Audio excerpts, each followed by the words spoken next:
Hello, everyone, and welcome to another episode of Canned Air, your tribute to pop culture. I am Jeremy Colley. And I'm Randy Hardenbrook. And our guest today is an author who's here to talk about his new book, The Whyte Python World Tour, which is so far been an incredible read. Can't wait to finish it, but it's right up, I think, me and Randy's alley. You know, you're talking about an 80s hair metal band. Actually, let me read this description here. Rikki Thunder, drummer for a hot new 80s metal band, Whyte Python, is about to get it all. Global fame, a dream girlfriend, and an unwitting role as an international spy. What more do you need to hear, people? If that doesn't say 80s. Yeah, and I promise you're going to get a kick out of reading it. The audiobook's also available as read by Will Wheaton. But we welcome author Travis Kennedy to the show and have a great conversation with him. I thoroughly enjoyed our conversation with Travis. It's just fun talking to somebody like that who's very passionate about what they do, very creative, and just real down to earth about it. Yeah, and goes the extra length to do all the research to make sure he's accurate on so many things, but now I'm divulging too much. That's in the episode. We got to save it for the episode. But before we move over to that, I also want to quickly promote a song that one of our good friends, Ben Funk, who put together the theme song for this show. I mean, I wrote it and recorded it kind of half-assed years ago, but then a few years ago, Ben came along and redid it. It sounds amazing. Just listen to the theme song, that's his work. Well, his band, Reckless, which is spelled Rekkles, put out a song called It Takes a Little Spark, which can be found on Spotify, Apple, and YouTube. It's a great song, and it fits right in with what we're talking about here, that 80s metal sound, because that's what Ben's all about, and that's what that song sounds like. So I encourage you guys to check that out. And at the end of this episode, stick around, because when the episode's over, I'm going to play the song for you guys. And I'm also going to put some links in the description so you can find out more about Ben and his project, Reckless. But I think that's all there is to say before we kick it over. Am I right? Let's get on to the interview. Let's get on indeed. So let's turn it over to our conversation with Travis Kennedy.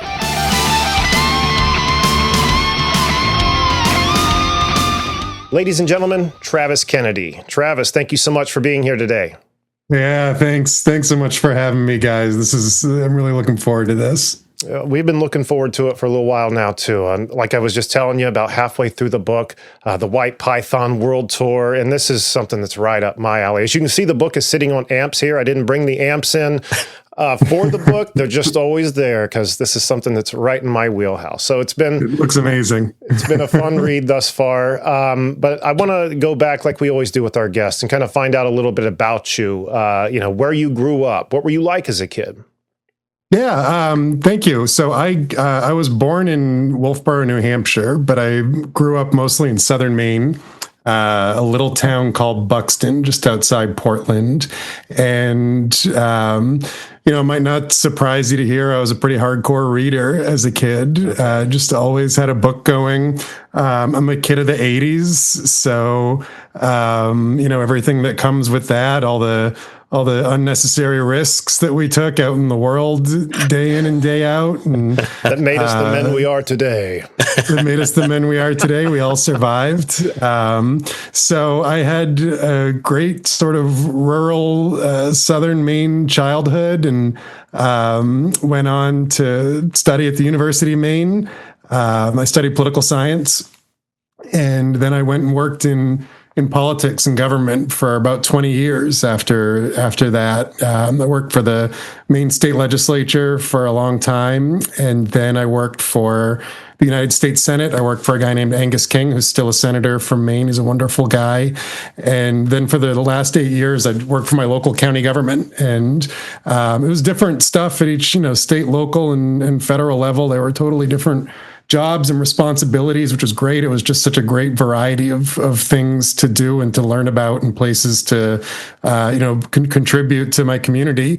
But the best job I have is one I have now. I left the county job a couple months ago to work on writing and producing and telling stories full time. So you're catching me at a really exciting moment in my life right now. I would say so. Congratulations to you, man. That's incredible when you can focus full time on your passion. Yeah, thank you. It's it's definitely the feeling of jumping out of a parachute with my family strapped to me, or jumping out of a plane with my family strapped to me, and hopefully the parachute opens. But it's been great so far. It's been awesome to have time during the day to work on these projects instead of waiting for everyone to go to sleep and burning the midnight oil, or getting up first thing in the morning or weekends or whatever. This is just my job now, so it's been a really cool transition. I can't imagine. I've got to backtrack a little bit, though. Talking about your work in politics. You mentioned the Maine state legislator and the United States Senate. What does that? Might sound like an ignorant question, but what do you do? What's that job look like? No, it's not an ignorant question at all because it's super hard to answer. He'd tell us, but he'd have to kill us. Well, it's funny. When I worked for the Senate, when I worked for Senator King, Angus King is a longtime member of the Intelligence Committee. And so I've been asked a lot in Maine, where people know me and know that I worked for him. Come on, he gave you some stuff, right? What did he tell you that made it in here? And nothing, full disclosure, nothing at all came from those jobs whatsoever. But there's such a huge variety of the work you do, especially in Maine. We don't have massive staffs for elected leaders, so everybody kind of does a little bit of everything. I had the chance to work on policymaking and on press and communications, but then also, helping people whose Medicare stopped paying for their inhaler to get their inhaler back. Oh. You name it. The state legislature, you do whatever they ask of you, and so it was just this great exercise in kind of learning how government works and how it can be helpful and how it can sometimes not be helpful. For the Senate, I was the local guy for Senator King. He was in D.C. a lot, so I was his sort of eyes and ears in Portland. I would go to meetings on his behalf and speak for him, and then advise him when he came home about things that maybe he should be working on in D.C. that affected people in the greater Portland area. And then, my job with the county government was totally different all over again, because now I wasn't in a political position. I had a job where I tried to help solve problems. So I got the towns together to work on things they could do collectively that they were trying to do individually. Up in Maine, especially, but in New England, county governments don't tend to have as much responsibility as they do in other parts of the state. And so we saw places where we could get the towns to collaborate more. And it was great. They were all totally different experiences. Again, it's a nice thing when you can say that you spent most of your career just trying to improve the lot for your community. And that's what you do when you work for government. It can get ugly, and all the nasty stuff is what makes it in the news. But really, most of the people who go clock in every day, they have a job where they're trying to make their community better. And so I'm so happy that I had that experience. And it was so varied. And that informs storytelling. It informs writing when you've done a little bit of everything and you've spent so much time talking to different kinds of people and figuring out how to make things work with them.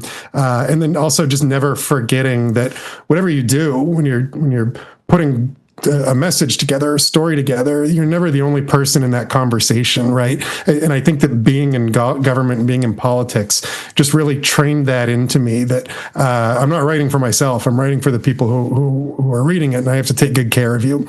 So that's what I did and how it helped make me who I am now. I love that perspective too. My next question was going to be, from the outside looking in, like it was probably a job that you were eager to get away from, but it doesn't sound like it. It sounds like it was very, very rewarding work, which is awesome. Yeah, I'm doing what I've always wanted to do since I was a little kid. So it was exciting to get away from it because of where I was going. But it definitely felt fulfilling for the years I was doing it. How cool. I can't say that I'll ever do anything that helpful to the world, but I can agree. Let's jump over to the book, man. The Whyte Python World Tour, which can quickly be described as Rikki Thunder, drummer for the hot new 80s metal band Whyte Python, is about to get it all. Global fame, a dream girl, and an unwitting role as an international spy, which, boy, man, after hearing what you were doing, this is all starting to make a little bit more sense. This is why I have to have that disclaimer, right? This is totally imagined. I know nothing. I know nothing. So tell us about the book, man. Tell us as much as you can without spoiling anything about this book.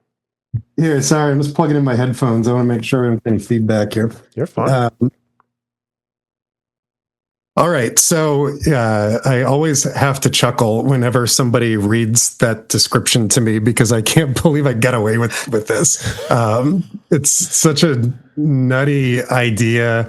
And it's such a it's such a wild swing, especially for my debut. You know, nobody's heard of me before, and I came out with this crazy book. But so, you know, very basically, it's a mashup of two really popular kinds of stories that we grew up on, especially as kids, of a rock biography and a spy adventure, and it's a satire of both. So you're meant to have fun all along. You're meant to laugh. You're meant to get a kick out of it, but also a lot of things should feel familiar from the pop culture that we grew up on absorbing, especially, you know, the hair bands and all of their crazy adventures. We've seen the specials and read the books, and then that indelible pop culture of Cold War spy stories. You know, I feel like that's really baked in us too. So it is really a celebration of the era. It's meant to be funny, but it's also meant to feel like a real adventure that's plucked out of the lives of people who lived these wild, impossible to believe lives already. Sure. Wow. Now, this book would probably lead most people to believe that you yourself are a musician or very into music. And I was going to say very into spy films, but we kind of see where that aspect came from now. Would any of this be accurate? Are you a musician? That's my dirty secret, and I always say, but please read it anyway. I'm not a musician, but that was the part of the research in the book that I was so determined to get right. The spy stuff, you can say whatever the fuck you want, right? I mean, you can accuse the CIA of anything, and if they say we didn't do that, then maybe they did. And then I think in my mind, I like to think of the first half of the book as like a rockumentary. It's a handheld camera, washed out light in the back room with these guys. And then they step off the plane in East Germany, and all of a sudden the screen goes wide and it's like Technicolor, and it becomes this spy movie. And so pop culture informed the spy stuff and the Cold War adventure stuff a lot more, but the music stuff really came from a surprising amount of research. I mean, I read at least half a dozen autobiographies from people who lived these lives and watched the Penelope Spheris film, Decline of Western Civilization Part 2 is awesome. There's a lot of artifacts and resources. And so that was the part to me that I thought, you can't screw this up, because so many people lived it and so many people remember it, that they're going to call bullshit if I get it wrong. So, a lot of these fine little details in the early chapters about how they're living in like an abandoned paint store, and they're scrapping 12 hours a day to print just enough flyers to get just enough people in the door. That all comes from research, from what the life was like at the time, and how everybody was doing the same thing. And so it was this sort of dog-eat-dog competition to play the same kind of music in the same costumes for a limited crowd. So that's the thing. I mean, these guys were super hardworking and really creative, and you didn't see it because they looked like feral Muppets, but they were actually they were dogged and talented. And so that was, to me, I thought, well, that would make them amazing spies, right? You'd never see them coming, but they're actually surprisingly capable. And that it was so funny. The more I read about them and the more I learned about them being these sort of misfits who everybody counted out until they found each other, it just kept becoming a better spy story. And it just started to feel more viable the more I learned about what their lives were really like. So as you're developing these characters, do you have like particular musicians or particular bands you're like pulling from, or like have kind of in the back of your head, like this is kind of what I'm going for? Or? Yeah, it's a little bit of everyone. I wanted to I grounded the book in reality. So the band meets Bret Michaels and they meet Gene Simmons and they go to Vince Neil's wedding. And I really wanted it to be I didn't want at any point for you to be reading it saying, "Oh, this is actually about David Lee Roth," or "This is about Tommy Lee." You know, I want it to be clear that those people exist, but they all lived some of the same cliches, and so you see a lot of familiar things in their stories that end up making it into the lives of the Whyte Python guys. Okay. Wow. So the research you were doing, was that like foxhole research that you were just already into the music and you're like, you know what, would work in a book? Or was it like you got the idea for the book, maybe you already answered this and you're just like, I better go learn as much as I can? No, it's funny. It kind of it came more from reading for pleasure than seeking out those answers. I think, you know, I was 8 years old when this book takes place in the 80s, and so of course these guys, these metal musicians, that's what I was watching on MTV, and you know, rocking out to stuff that was going way over my head, but they were just funny. And so probably in my 20s, I just started picking up the autobiographies because I just thought the lives these guys lived were hilarious. Right. And they were also like really tragic oftentimes. None of them were equipped for the fame and power and money they were given. They were like they were broken children. And so I just was fascinated by these bands and these stories about these bands. And by the time I heard the podcast Wind of Change, which is, of course, if you guys are familiar, this great limited podcast by Patrick Radden Keefe, who is an investigative reporter. He's phenomenal. He's written for The New Yorker forever, but he's done books about the Sackler family in North Ireland. He did this podcast about 5 years ago that was chasing a decades-old rumor that the CIA wrote the song Wind of Change for the Scorpions at the end of the Cold War to help usher the youth of the Eastern Bloc into democracy through the power of soft metal. And that's hilarious. And it's totally worth a listen if you haven't before. But spoiler alert, he can't prove it because you're never gonna if they're not allowed to tell you. I don't think it's true. I think that the Scorpions wrote that song, and I think they cared about what they were doing, even though it's such a wild swing from the rest of their music. But it was like that thing I was looking for. You know, I felt like I had a story about these guys being these misfits who like unlock each other's superpowers. And then the podcast was the thing where I thought, oh, that's it. You know, let's make them spies, but have them in the Cold War. Really, by the time the idea came to me by hearing this podcast, I had been sort of subconsciously doing the research for 2 decades. Wow. That's so cool. It really is. And, you know, it's so original, too. You described it earlier as the concept is maybe a bit crazy, but I think the word you're looking for is original because there's nothing like this out there I've ever read. But, you know, another thing in the book that I couldn't help but take notice of and fell in love with was the montage as you did. You said, this song is playing, and then you'd give description of the montage, like it's an 80s movie or something. Like, I've never seen anything like that done either. That's pretty damn cool. Thanks. And I mean, the funny thing about that is I had the idea for the book for a while before I started writing because I just couldn't figure out how I wanted to do it. I wanted it to be a first-person account because that's how you read these autobiographies, right? It's the guy who lived it. So I wanted it to be told through Rikki's perspective, but I also wanted the reader to know what's happening the whole time. And Rikki doesn't. You know, he only finds out that he's an asset close to halfway through the book.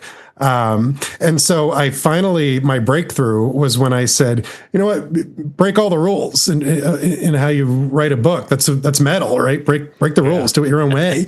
And so once I said, whatever part way that I want to tell this piece of the story, I'm just going to do it that way. And it totally freed me up to write some chapters first person through Rikki, and then others are third person where you're seeing what the CIA is up to, or the people who will eventually, we'll run into in East Germany.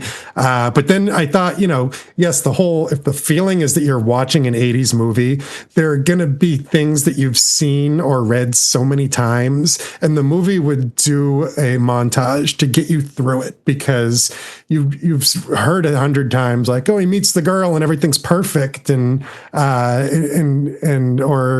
he's with his band and they're having so much fun on tour.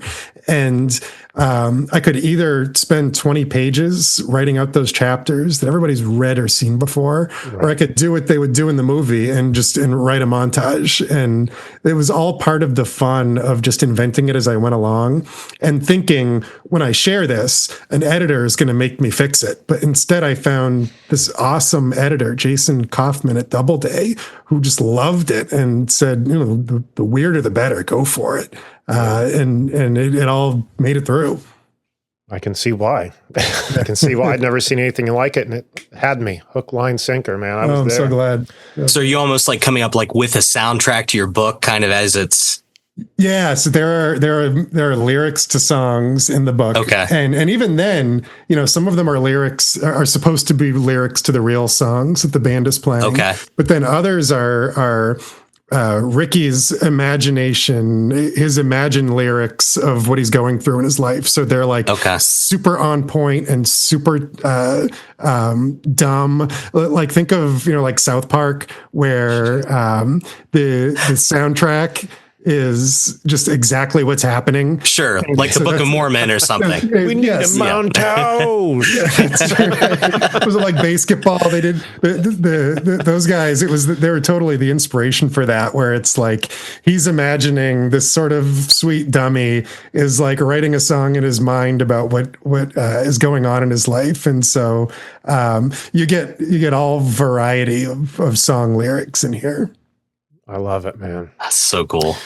We need to go back a little bit to the character development. You were talking about reading all these biographies and stuff and kind of like, coming up with a little bit of everyone you've read about to, make most of these characters, like Davy Bones, Spencer, Dooley, Bucks, Sweet, excuse me. But Rikki is a little bit deeper than that. He's a very endearing, very funny character, very driven. Relatable, you know what I mean? Yeah. Mm-hmm. A little bit more brewing under the hood there. So I'm curious, how much of your own experience, if any, went into creating Rikki Thunder or your own personality? Yeah. So Rikki has my birthday. That was the one thing I gave him from me. Otherwise, he's his own creature. What's funny about Rikki and the process of creating him is when I sat down to write this book, I thought I was going to write something a lot more cynical, a lot darker, maybe grittier. It's an era of music where these guys lived very R-rated lives, and it's about, in concept, it's about people being used by their government or by by the music industry or by the person they're in a relationship with. And so that's what I thought I was going to write. But I got through maybe 3 chapters, and it's just not who was coming out on the page. Rikki Thunder didn't want to tell that story. And sometimes, it sounds like kind of schizophrenic, but writers will tell you that this happens to them all the time. The book just decided to be something else. And the guy who was coming through in those early pages, he had a rough childhood, a rough life, but he never let it break him. And that's by the 4th or 5th chapter, I just let go and I said, okay, this is who you are. And this is what the book's going to be, because this person who has emerged kind of surprised me with how hopeful he was and naive and trusting, but also is sort of a high EQ. He's kind of clever in ways you don't see coming. And he just really sort of became himself on the page, and that guided the tone of the book and the story that played out and what happened, and how I hope it feels a little bit more like a sports underdog story than something darker. The character made it his own book, Sure. It's incredible to hear that, because there's been so many times, like in the past, me and some friends will be writing music and you only get so far before it starts to breathe its own life. It takes control of you. It's kind of tell you what's going to be next. So we're already thought of these chords. Okay, well, these are the chords you're going to have to, use to fill in some of those gaps. And, the story is the same way. So that's awesome to hear. It took on life of its own, and you were just kind of along for the ride. Yep. Yeah, that's exactly right. And I think your analogy for writing music is perfect. You all of a sudden these empty spaces appear, and what needs to go in them because of everything that's surrounding them, right? And so the whole premise of how music, art brought these people together and made them do big things, it started to bleed out into other parts of the story, like their CIA handlers. It sort of get infected by this bug of we can do something bigger together. And then the people living in these Eastern Bloc nations, same thing. How the whole concept is that the music helps them find each other, and then that unlocks their own strength rather than giving them strength. That's another thing where I didn't really think that's what the book was going to be about until suddenly that's what the book was about. Yeah. How cool. The creative process can be so amazing, so magical when it goes the right way. Sometimes we just sit there and bang our head against the wall until it's bleeding. Oh yeah. It can be a disaster sometimes. Yeah. So it does feel like a unique magic trick when suddenly it works, Sure. Like you found it, you didn't make it. Now, early in the book, there's a point where Rikki is gifted a small record player and a handful of records that, blow his mind and show him what he's meant to do, his path in this world. And you were talking about, growing up in the 80s and reading a lot and that being your escape. Was there a book for you? Like there was an album for Rikki that kind of made a light go off, a eureka moment, like, I should be writing, not just reading. I should be writing these. Yeah, I mean, I was writing as a kid all the time, and I think probably it would have been like Roald Dahl books that I read the most and read the most often. And I think the thing about his books that was so compelling to me and to a lot of kids is the danger felt real. The stakes felt genuine. These kids might not make it out. Goonies, I just showed Goonies to my 9-year-old daughter finally, and she loved it. And that was my favorite movie as a kid for that reason. These people are put Chunk's hand to blender. I think that sense that inspired me to want to create things as a kid was being taken seriously as somebody who's absorbing these films or books and not being talked down to. Yeah. Wow. I'm very jealous of your ability to write. It's pretty incredible. Thank you. We had talked a little bit ago about some of the lyrics that you have written, like Rikki's lyrics in the book for like Goddess on the Strip and Broken Mirror. Yeah. And then, when we're talking about the montages, the mentions of Whyte Python songs like Working It Out, Shout, and Never Ending Party. And, you've already said that you're not a musician, but that doesn't mean there still isn't a possibility that we could ever hear these songs. Yeah, right? We might. I mean, we're in development. I'm working with Paramount to develop the book as a film. I always have to take a moment to remind myself what I am and I'm not allowed to say. So I'm allowed to say that. Okay. We're working with Gold Day, who is an awesome production company. It's John Francis Daly and Jonathan Goldstein. They made Date Night. They made the Dungeons and Dragons movie last year. They wrote one of the Cloudy with a Chance of Meatballs movies, one of the Spider-Man movies. So they get how to make like big spectacle, funny adventures, and they're just right for it. And we're in the screenwriting stage now. We have somebody who I think just finished a second draft, and we'll go back for a third. But I mean, there's no way to make this movie without the music. So no, absolutely it is really wild to think that I might hear these songs played back to me. I know what they sound like in my head, and however much I'm able to contribute to that. So you can hear the song. 100%. Yeah. I mean, it'll be weird if we hew close to the songs in the book. It'll almost be weirder than if we do something totally original, because I've heard Tonight for Tomorrow in my head for 2.5 years now. I know exactly what it sounds like. So whoever makes it for us, if you no, I'm kidding. No, I don't want you to lose listeners. That'll be the end. They've of heard your me podcast. saying you're fine.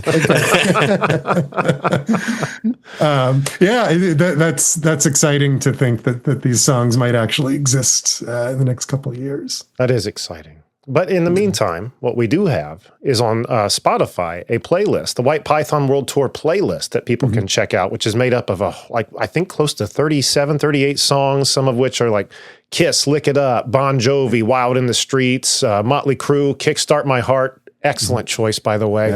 Yeah. Neil Young, Rockin' in the Free World, just to name a few.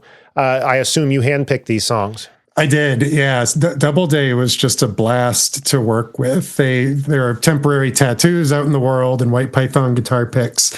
We did lots of fun stuff to promote it. But one of the things they asked for was a playlist. And so the way that playlist works, I think it's about 3.5 hours long, is that's like the soundtrack for the book, the ups and downs, and Eminence Front kicks in when it's sort of the CIA portion, and then they're running for their life, and it's Ozzy, and there's love songs when he's in love, and breakup songs when things go sour. So the whole purpose of the playlist is of the era, the music of the era, but also it's sort of telling you the story of the book in a tricky way. Right. So it's what I was listening to while I was writing the book. Oh, that's nice. Yeah. Have constant inspiration playing right there. Yeah. Mm-hmm. That's incredible.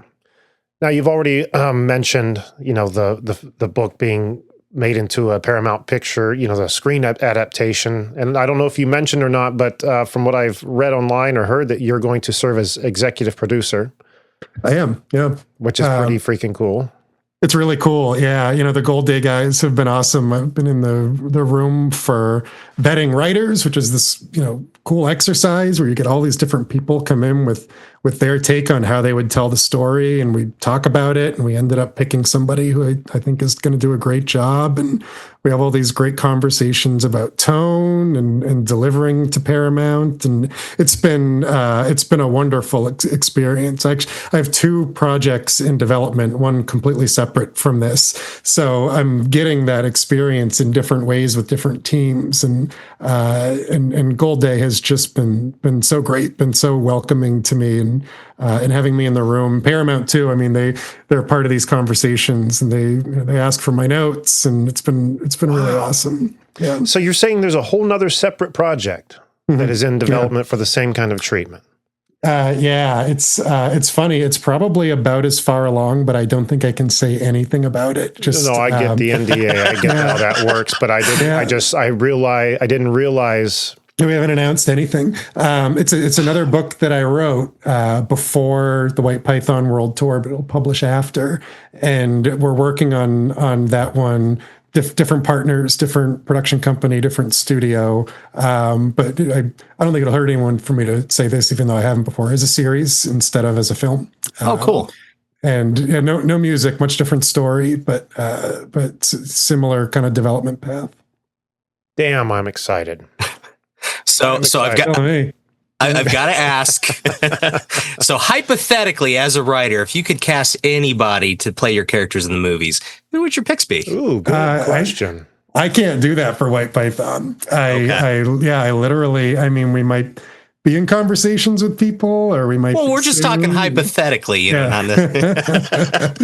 Yeah, no, I would love to. I mean, I have thoughts, but we I have to be cautious about what I say right now. Can we just throw a pick out? I would love it. Yeah, I'll pass them along. Mine would be I don't know his real name, but he played Eddie Munson in Stranger Things for Rikki Thunder. Yeah. My God. He belongs in every metal story that gets made from here on out. Yeah, he was perfect in that. Joseph Quinn. Quinn. Yes, he was just in the Fantastic Four film as well. Yeah. I mean, look, you got the kids in Stranger Things, the kids in Euphoria. That's all I know for 20-year-old actors. So so I'm limited in who I can offer, but some really cool names have come up, and awesome. I think this is the point where maybe Paramount, if Paramount's sort of ready to roll, they get involved with the talent stuff. That's awesome. Another really cool thing to talk about this book is not only, the Paramount Pictures adaptation, but the simple fact that Will Wheaton reads the audiobook. I mean, that in itself had to be pretty damn surreal for you as well.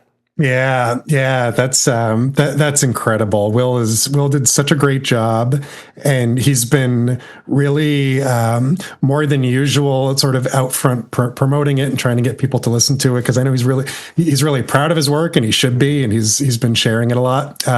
Will and I share an agent. My publishing agent is Will's publishing agent, because he's written a really great memoir, and so that's how that came about. We were listening to lots of samples that Penguin Random House puts together, and we just weren't finding the right one. And my agent said, you know what, I think Will love this book. He's busy, but let me just get it to him and see what he says. And he, like, within 48 hours said, I'm in. So, Wow. So Will moved fast, and everything came together fast. And he went in the studio and just crushed it. Yeah. So cool. That's how I've been, reading the book. Okay. And I did ask Will when he was on the show if I'm allowed to say read when I'm listening to an audiobook. He did say I could. Yeah. So I'm reading the book. Shit, I forget where I was even going with that. Totally forget. Well, you're thinking about that. I've got another question if I could hop in. So kind of in the modern day, like, sequel, universe building, stuff like that, are you envisioning Whyte Python kind of being like one open and done story, like kind of self-contained, or are you kind of leaving yourself some room to kind of expand? Or I mean, I have I'm really busy. This free time during the day has given me the space to develop a bunch of projects that are kind of in different phases right now. But what I'll tell you, Randy, is when I first started writing this book, the name I gave the document was the Whyte Python Reunion Tour. And so the stuff that happened in the 80s was going to be the prologue, and it, like, really fast, was 100 pages long, and I realized you just have to tell the origin story beginning to end. So when I set out to tell the story of Whyte Python, I was beyond this book, and so it's hard to think I won't spend more time with these guys before too long. We might get an It chapter 2, is what you're saying. Yeah, that's right. Yeah, I mean, I've written a bunch of stuff, and nothing has filled me with joy more consistently than writing this book. That just made me happy. It put me in a good frame of mind every time I opened it back up. So yeah, I mean, selfishly, I want to get back in that world again. I want to hang out with these guys. They improve my mood. Yeah, That's so cool. It's incredible. Not only, everything we've learned with Whyte Python World Tour, but, this other book that was written before, going to be released after, which already has its own development happening. Mm-hmm. Most writers write for several years, write several novels and projects to get an inkling of anything like this. And you are out the gate. You're there. I don't know what everybody's complaining about. So easy. Come on. It's so easy. No, I count my blessings every day. I know that I'm in a position that people work their whole lives to try to get, and it does feel like coming out of nowhere, but I've been at it for a really long time. It's just, it's 10 years of getting short stories published in little online things, and then I found representation has a lot to do with it. I found an agent who understands my work and believes in it and cares about it as much as I do, and knew how to find people in publishing and in film who would love it as much as we both do, because you really have to when you're in the business of taking creative things to market. You're going to work on lots of stuff that never happens. You're going to work for free for years before you finally get paid. And so that's what I've come to learn is, your agent and the people at these production companies and the studios, they have to love it. They can't just say, "Yeah, that sounds fun, I'll give it a try." I mean, they have to really believe in it. And so that's the best fortune that any writer can have, is finding their band, who care about their work so much that they'll put all the blood, sweat, and tears into finding homes for it. Right. I guess my question was going to be, how do you process such sudden success? Like, is there ever like any level of like imposter syndrome, or do you just take it in stride? Like, I've been working for this. It's about time, because you're kind of, you are a writer and you're going to continue to be a writer, but your writing is taking you into avenues of the entertainment industry you probably never dreamed you'd touch toe in, Yeah. I'm maintaining a degree of remove from it on purpose, if that makes sense. Sure. I'm treating it like this is my new job that I just got. And whenever you start a new job, you're the dumbest one in the room, right? And so I'm treating it like I'm a competitive person. I always have been. I like to say that I get my Tom Brady up when I am in this world now, and I have to produce, and I like it when I think that people don't think I can. So I think it helps to have a chip on my shoulder and to be competitive. But sure. I'm also protecting myself from fully appreciating that I'm getting all the things I've dreamed about since I was a little kid, because it can still not work. It can not work forever, and even if it does, I think I have to appreciate it and believe that requires constant work, and to never get comfortable in order to keep doing my best work and to keep getting better at it. I'm not letting myself dance on the ceiling. As much as I'd love to. It's a good thing to do. Yeah. Mm-hmm. Yeah. We have, believe me, my family has had our celebrations with each win. You have to take a moment and say, no, nobody gets this. Nobody gets to do this. Be happy for yourself. And I do. But then I go back to work. And I think that's just, coded in me, which is really helpful. And it also maybe makes it so I never can fully just bathe in the joy of success, because I'm just not programmed that way.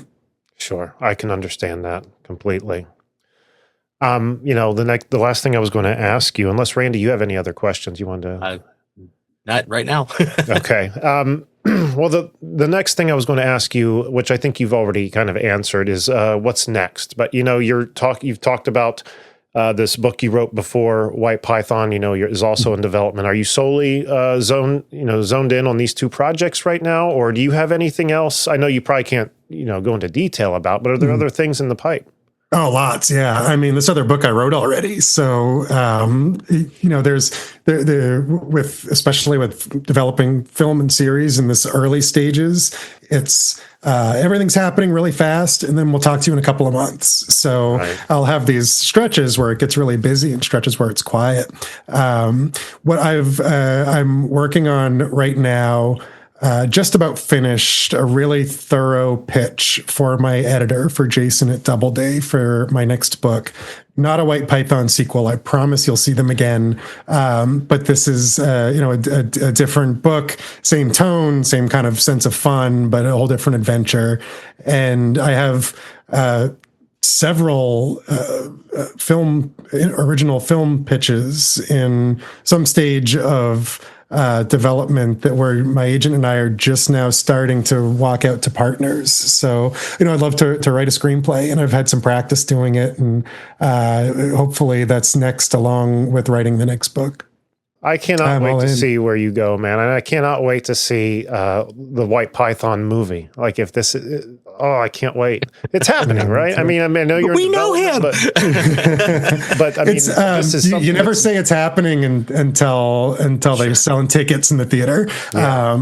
So there's the word green light, which you've probably heard before. We haven't got that yet. That's a very specific word. That's like the studio saying, we're going to put the money together. You start rolling, but we're moving, and every time you make it another step in this process, you leave 100 people behind who didn't make it, and we're getting closer and closer and closer. So, so far it's very hopeful. I also, Paramount was just bought by Skydance, and their whole leadership team is changing hands, and I'm taking nothing for granted. So, it's really a matter of be hopeful, contribute when they ask, but work on the next thing too. Sure.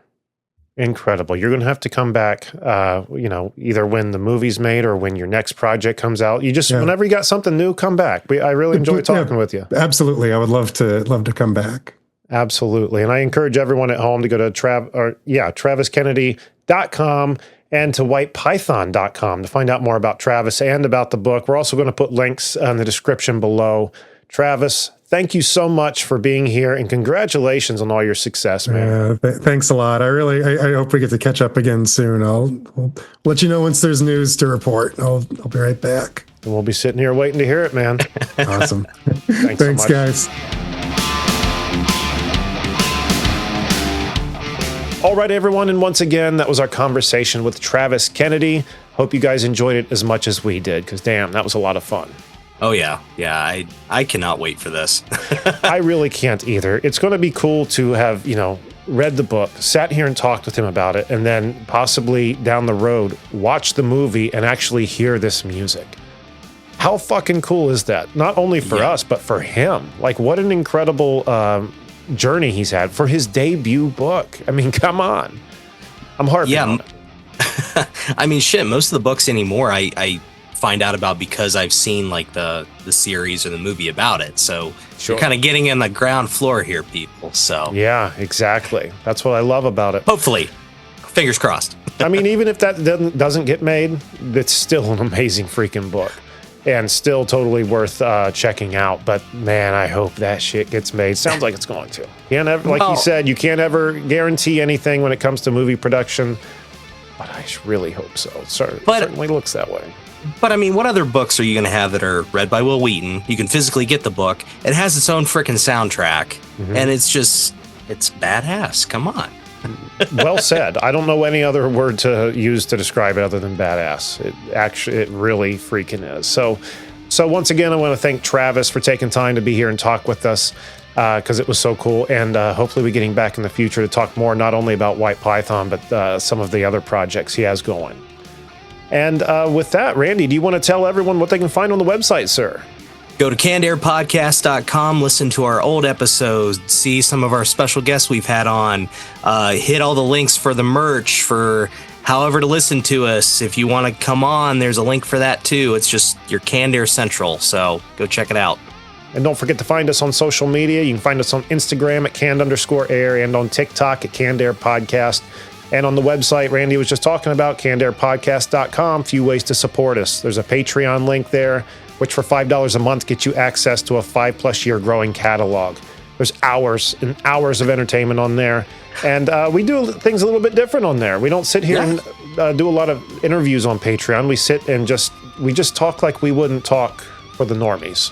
We say things and do things that we just wouldn't do on the regular show. It's a real and deny in person if you ask us. We will absolutely totally deny all of it. Nope. All of it. Nope. The only way to blackmail us is to give us that $5 a month. There it is.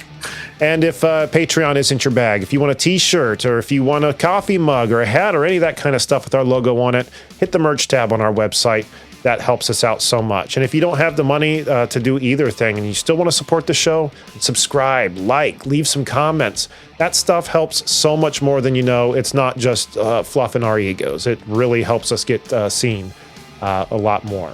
And last but certainly not least, the Evergreen Podcast Network that we've been on now for 5+ years with many other great shows. Check them out at evergreenpodcasts.com. And I think that's what we call an episode, Randy. Yep, and make sure to stick around to get your medal on. Absolutely. Stick around to hear It Takes a Little Spark by Reckless. Again, the band that Ben Funk, good friend of ours, who redid the theme song you're hearing behind us right now. That's his guitar work right there. So stick around. You're already here. You're already at the end. Just stick around for another minute or two and listen to It Takes a Little Spark. And with all that being said, I want to thank you guys all so much for watching. I want to thank Travis Kennedy for being here. Be excellent to each other.